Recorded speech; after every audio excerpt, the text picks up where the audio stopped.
જે લોકોને રસોઈ બનાવતા નથી આવડતી એમનાથી પણ હોટેલ જેવું ટેસ્ટી એવું સ્વાદિષ્ટ આ ભીંડાનું શાક બનવાનું છે. કારણ કે આ શાક બનાવવા માટે જેટલી વાતો ધ્યાનમાં રાખવાની છે એ બધી જ મેં દરેક વિડીયો બનાવતા શેર કરી છે. જો તમે આ રેસીપી એક વખત જોશો તો લાઈફ ટાઈમ તમારાથી ભીંડાનું શાક ક્યારેય ખરાબ થવાનું નથી. ચલો જોઈએ રેસીપી. નવી રસોઈ શીખતી વહાલી બહેનો માટે આ રેસીપી ખૂબ જ ઉપયોગી છે. પસંદ આવે તો ચોક્કસ આખો વિડીયો પૂરો જોજો. વિડીયો ખરેખર રેસીપી પસંદ આવે તો એક લાઈક દિલથી કરશો. અને મેં જેવી રીતે મારી બધી જ ટિપ્સ તમારી સાથે શેર કરી છે, તમને પણ આ રેસીપી પસંદ આવે તો તમારા ફેમિલી ગ્રુપમાં, તમારા ફ્રેન્ડ સર્કલમાં, અથવા તો તમને એવું લાગે છે કે આ વ્યક્તિને આ ટિપ્સની જરૂર છે, એ વ્યક્તિ સુધી આ રેસીપી જરૂર પહોંચાડજો. તો ચલો જોઈએ સરસ મજાની પરફેક્ટ રેસીપીનો વિડીયો. આજે આપણે બનાવીશું એકદમ સરસ મજાનું ભીંડાનું અને ડુંગળીનું શાક. હવે મારા ઘરે 3 જણ જમવાવાળા છે. મારા ઘરે ઓલરેડી 250 ગ્રામ ભીંડો એટલે 2 વ્યક્તિને થાય એટલું જ છે, પરંતુ મારે એક જ શાક બનાવવું છે. 250 ગ્રામ ભીંડો હોય એમાં 3 વ્યક્તિ આરામથી ખાઈ શકે. તો એના માટે મેં 100 ગ્રામ જેટલી ઓનિયનને 4 ભાગ કટિંગ કરીને સમારી લીધા છે. ભીંડો કેવી રીતે સમારવાનો? તો ભીંડો મારે આખો જ કરવાનો છે. ઉપરનો અને સાઈડનો ભાગ કટિંગ કરી વચ્ચેથી કાપ કરી અને સમારવાનો. ભીંડાને લૂછવાનો, ભીંડાને ધોવાનો. કાપ એટલા માટે કરવાનો કે ભીંડાની અંદર ઈયળ નથી ને, જો કદાચ ઈયળ હોય તો નીકળી જાય, એ ગંદો ભીંડો આપણે ન લઈએ. તો અહીંયા આપણે એકદમ સરસ મજાનો ભીંડો અને ઓનિયનને સમારી લીધી છે. હવે અહીંયા મેં તેલ મૂક્યું છે. તેલ કેટલું મૂકવાનું? તો આશરે આપણે અહીંયા 2.5 ચમચી તેલ મૂકવાનું, વધારે નહીં લેવાનું. 250 ગ્રામ શાક હોય તો આપણે લઈશું 1.5 ચમચી, પરંતુ અહીંયા શાક પણ થોડું વધારે છે અને એ બંને વસ્તુને ઓનલી ફોર તેલમાં જ ચડવા દેવાની છે. એટલે મેં અહીંયા 3 ચમચી તેલ લીધું છે. કેવી રીતે વઘાર કરવાનો?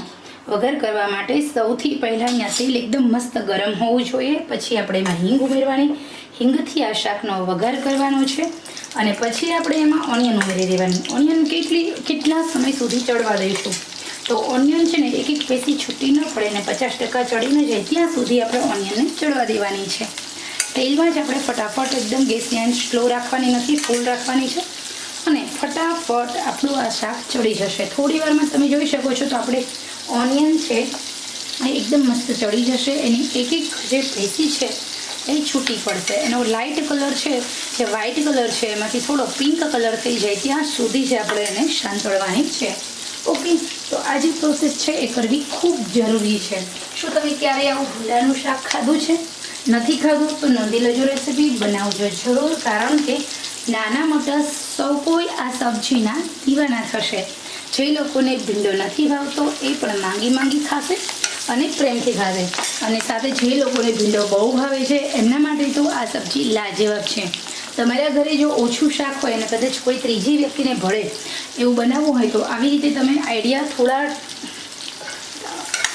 અજમાવો. આ આઈડિયાથી તમારી રસોઈ પણ એક જ સરખી બનશે, એક થાળી બનશે. તમારે ડબલ કશું બનાવવું નહીં પડે અને ઓછી રસોઈમાં ઝાઝા વ્યક્તિ જમી શકે છે. ભીંડા બટેકાનું શાક, ઓનિયન ભીંડાની સબ્જી, આ બધી સબ્જી છે ને બહુ સરસ લાગે છે.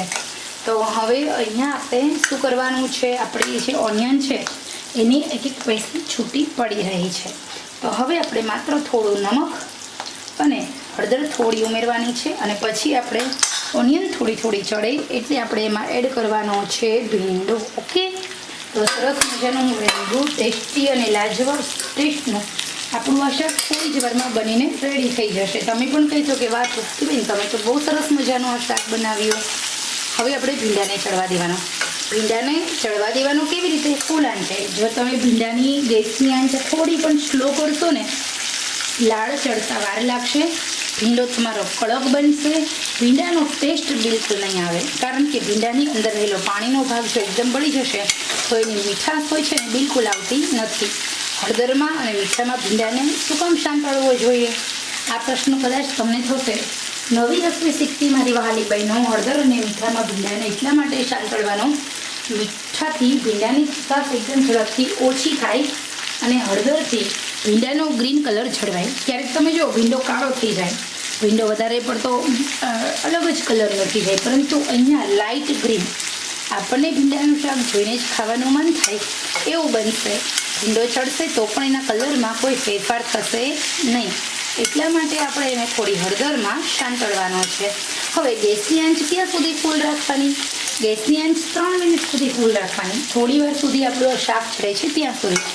તો મારી જે ઘરની રસોઈ યુટ્યુબ ચેનલ છે એની અંદર ઘરની અંદર જે રસોઈ બનાય છે એમાં ઇઝીલી કેવી રીતે સરળતાથી રસોઈ બનાવી શકાય અને રસોઈ વધારે ટેસ્ટી બનાવવા માટેની સિમ્પલ સરળ ટિપ્સ, અને તમારા ઘરે કોઈ ગેસ્ટ આવ્યા છે તો એને રસોઈનો આઈડિયા.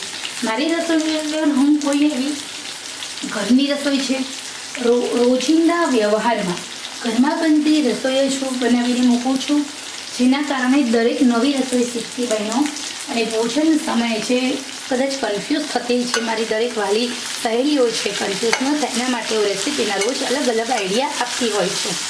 તો હવે આપણે અહીંયા તમે જોઈ શકો છો ભીંડો છે એની લાળ બળી ગઈ છે, ચીકાશ થોડી થોડી છે. તમે ભીંડો હલાવો ને એટલે આઈડિયા આવી જાય. તો ભીંડો ચડે એનો ખબર કેવી રીતે પડે? તો ભીંડો તમારો ચડી ગયો છે કે નહીં એની ખબર પણ કેવી રીતે પડશે એ પણ હું તમને જણાવીશ. સૌથી પહેલાં તો અહીંયા 3 મિનિટ સુધી ગેસની આંચ ફૂલ રાખવાની. ભીંડો નીચે તળીએ ચોંટી ન જાય, બળી ન જાય એનું કારણ ધ્યાન રાખવાનું. હવે જ્યારે પણ તમે આવા તેલમાં ચડતા શાક બનાવો છો ત્યારે મસાલો ક્યારેય પહેલાં કરવાનો નથી. શું કામ નથી કરવાનો? તો જો આપણે માત્ર હળદર મીઠામાં જ અને તેલમાં રસોઈ સાંતળીએ છીએ તો તળીએ બિલકુલ ક્લીન છે, ચોંટતું નથી. પરંતુ જેવા તમારા હળદર, ધાણા જીરું, લાલ મરચું તળીએ જ બેસી જાય છે, ચોંટી જાય છે અને તેલ વધારે વપરાય છે, બધા મસાલા તેલ શોષી લે છે અને ટેસ્ટ સબ્જીનો પ્રોપર આવતો નથી, કારણ કે મસાલાનો બધો ટેસ્ટ બળી જતો હોય છે. તો હવે પાછળથી મસાલા કરીશું તો ઓછા મસાલામાં તમારી સબ્જી વધારે ટેસ્ટી બને છે. તો અહીંયા આપણે ભીંડો ચડ્યો નથી. ભીંડો ચડે એનો ખ્યાલ, એનો કલર થોડો ડાર્ક થઈ જાય છે, કલર બદલાઈ જાય છે અને ભીંડો તેલ છોડવા લાગે છે. જ્યારે પણ ભીંડો ચડશે ત્યારે તમને શાકમાં ફરતું તેલ દેખાશે, ત્યારે સમજી લેવું કે તમારો ભીંડો ચડી ગયો છે. હજી ભીંડામાં થોડું વજન છે. ભીંડો ચડે ને એટલે એકદમ ભીંડો હળવો થઈ જાય. આ કાચો ભીંડો છે, હજી ભીંડો પ્રોપર ચડ્યો નથી. 3 મિનિટ પછી ગેસની આંચ આપણે સ્લો કરીશું. મીડિયમ આંચે આપણે હવે ચડવા દેવાના. મસાલા કરવાનો ટાઈમ થાય ને એટલે સમજી લેવું કે ગેસની આંચ આપણે મીડિયમ કરવાની છે અને મીડિયમ આંચે આપણે ભીંડાને ચડવા દેવાનું છે. તો અહીંયા આપણું તમે જો તેલ થોડું અહીંયા બધે બહાર દેખાય છે એનો મતલબ એવું કે 80% આપણો ભીંડો ચડી ગયો છે. આપણે આ ભીંડાને ખૂણો બનાવવાનો છે, ચીકાશ વગરનો બનાવવાનો છે. હજી આપણે થોડી વાર માટે ભીંડાને ચડવા દઈશું. હજી મને 80% ચડ્યો છે એનો પ્રોપર કલર ચેન્જ થયો નથી. તો મીડિયમ આંચે આપણે આવી રીતે ભીંડાને ચડવા દઈએ. તો અહીંયા તમે જોઈ શકો છો એકદમ બધી સાઈડથી તેલ છૂટું પડ્યું છે અને ભીંડાનો કલર થોડો અમથો ભરાવદાર થઈ ગયો છે. તો હલાવીશું આપણે. આ જો ભીંડો તમે હલાવશો ને એટલે એકદમ હળવો લાગશે તમને. તો હવે અહીંયા આપણો ભીંડો છે ચડી ગયો છે. તો ગેસની આંચ થોડી અમથી હવે ફૂલ કરીશું. થોડું નમક ઉમેરવાનું. નમક પહેલાં ઉમેર્યું હતું, હળદર પહેલાં ઉમેરી હતી તો ઓછી ઉમેરવાની. થોડું અમથું કશ્મીરી લાલ મરચું, થોડું રેશમ પટ્ટો લાલ મરચું, ઓનિયન છે એટલે ઇઝીલી પચે એટલે કાચું જીરું, અને સાથે સાથે આ શાક વધારે ટેસ્ટી બને એના માટે આપણે ગરમ મસાલામાં મેજિક મસાલો બહુ સરસ ટેસ્ટ આપે છે. હલાવી લઈશું. ગેસની આંચ ફરી આપણે સ્લો કરવાની છે. 1 મિનિટ સુધી બધા મસાલાને આવી જ રીતે સાંતળવાના છે. ખરેખર આ શાક તમે લુખું ખાઈ જાઓ એવું ટેસ્ટી બને છે. હોટલના શાકને સાઈડ પર રાખી દે એવું બને છે. આપણો ભીંડાનો કલર જુઓ તમે, એકદમ મસ્ત લીલો ચટાક છે, યશ છે. તો ખરેખર આવી રીતે પરફેક્ટ ટિપ્સ સાથે જો તમે ભીંડાનું શાક બનાવશો તો ગેરંટી સાથે કહું છું જે લોકોને રસોઈ બનાવતા નથી ફાવતી એમનાથી પણ રસોઈ બહુ ટેસ્ટી બનશે. કેવી લાગી રેસીપી કોમેન્ટ્સમાં જરૂર જણાવજો. જે લોકોને રસોઈ બનાવતા નથી આવડતી એમનાથી પણ હોટેલ જેવું ટેસ્ટી એવું સ્વાદિષ્ટ આ ભીંડાનું શાક બનવાનું છે. કારણ કે આ શાક બનાવવા માટે જેટલી વાતો ધ્યાનમાં રાખવાની છે એ બધી જ મેં દરેક વિડીયો બનાવતા શેર કરી છે. જો તમે આ રેસીપી એક વખત જોશો તો લાઈફ ટાઈમ તમારાથી ભીંડાનું શાક ક્યારેય ખરાબ થવાનું નથી. ચલો જોઈએ રેસીપી. નવી રસોઈ શીખતી વહાલી બહેનો માટે આ રેસીપી ખૂબ જ ઉપયોગી છે. પસંદ આવે તો ચોક્કસ આખો વિડીયો પૂરો જોજો. વિડીયો ખરેખર રેસીપી પસંદ આવે તો એક લાઈક દિલથી કરશો અને મેં જેવી રીતે મારી બધી જ ટિપ્સ તમારા સાથે શેર કરી છે, તમને પણ આ રેસીપી પસંદ આવે તો તમારા ફેમિલી ગ્રુપમાં, તમારા ફ્રેન્ડ સર્કલમાં, અથવા તો તમને એવું લાગે છે કે આ વ્યક્તિને આ ટિપ્સની જરૂર છે, એ વ્યક્તિ સુધી આ રેસીપી જરૂર પહોંચાડજો. તો ચલો જોઈએ સરસ મજાની પરફેક્ટ રેસીપીનો વિડીયો.